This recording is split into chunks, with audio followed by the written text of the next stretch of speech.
Здравствуйте, я предприниматель и бизнес-тренер. Я являюсь совладельцем и сооснователем группы компании Abiotech, которая занимается услугами интернет-маркетинга. Меня всегда привлекала психология.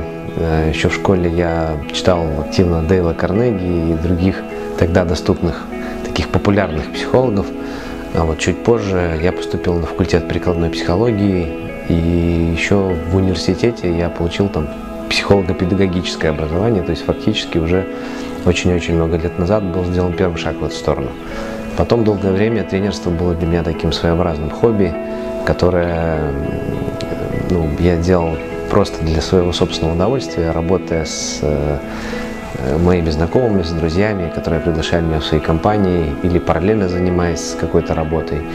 И лишь спустя достаточно продолжительное время это стало уже одним из основных моих направлений деятельности и позже превратилось в бизнес в отдельно. Не могу сказать однозначно, единственное ли это призвание, но точно, абсолютно, это та профессия, в которой мне не только приятно, но и полезно работать, потому что многие положительно отзываются о том результате, который получают в результате совместной работы. Я понимаю, что у меня, может быть, даже лучше других получается объяснять людям. Иногда сложные вещи объяснять простым языком. И в конечном итоге мне это просто все очень нравится. Компания с основателем, соучредителем, которой я являюсь, она в этом году отмечает уже свое 9-летие. Несколько лет назад я смог уйти от оперативного управления, поскольку все-таки для меня это всегда была идея именно создания бизнеса. А бизнес – это такая история, на мой взгляд, которая должна работать и в том числе без своего основателя, без собственника. И сейчас значительную часть времени я посвящаю как раз тренерской деятельности, и в том числе часто получается так, что иногда просят где-то какую-то информацию предоставить, написать.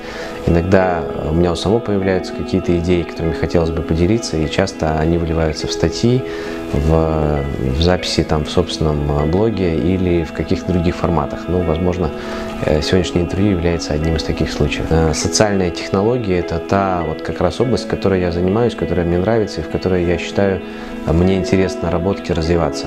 Поэтому мои тренинги – это все, что касается навыков коммуникации, начиная от навыков публичного выступления, заканчивая навыком проведения сложных переговоров. Моя аудитория – это все люди, которым необходима помощь в развитии коммуникативных навыков.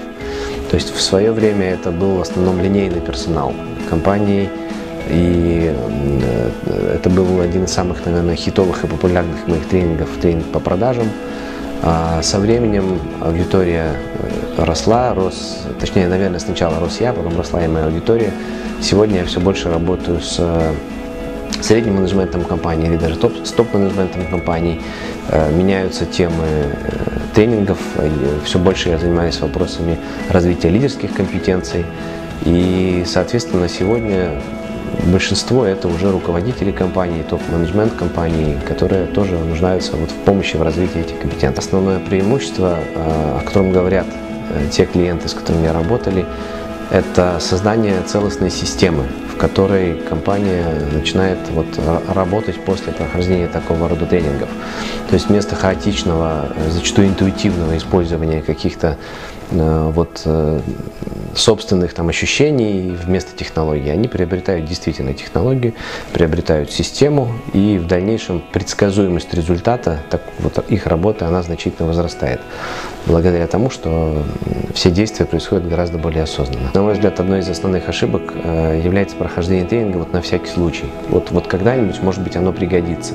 Но, как правило, в то время, когда оно пригодится, уже мало что останется с прохождения этого тренинга. И если ты чувствуешь, что сейчас у тебя есть потребность, сейчас тебе срочно нужна какая-то информация, либо какой-то навык для того, чтобы двинуться дальше, самое удачное время для того, чтобы найти и посетить такого рода мероприятия. В определенном возрасте становится интересным ставить цели уже не только такие короткие, тактические, а интересно ставить перед собой уже и более стратегические, длинные цели. Например, сегодня у меня вполне серьезно есть план на 30 лет ближайшие, которые я собираюсь каким-то образом осуществить, и уже сегодня делаю первые шаги в отношении этого плана.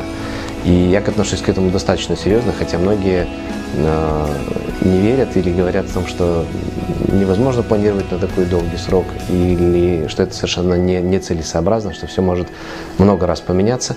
Тем не менее, мне кажется, что если у человека есть понимание, в какую сторону он идет, то ему уже гораздо легче поменять это направление, если возникнет такая необходимость. Хочу пожелать всем слушателям или зрителям вашей программы активно развиваться, постоянно учиться, потому что мы живем в то время, когда обучение действительно сопровождает нас через всю жизнь, и если мы хотим оставаться востребованными, если мы хотим оставаться нужными, интересными людьми, то мы должны какую-то часть жизни обязательно посвящать обучению. Поэтому учитесь столько, сколько у вас получается, и так, как у вас получается. И тогда результат вас, скорее всего, будет радовать.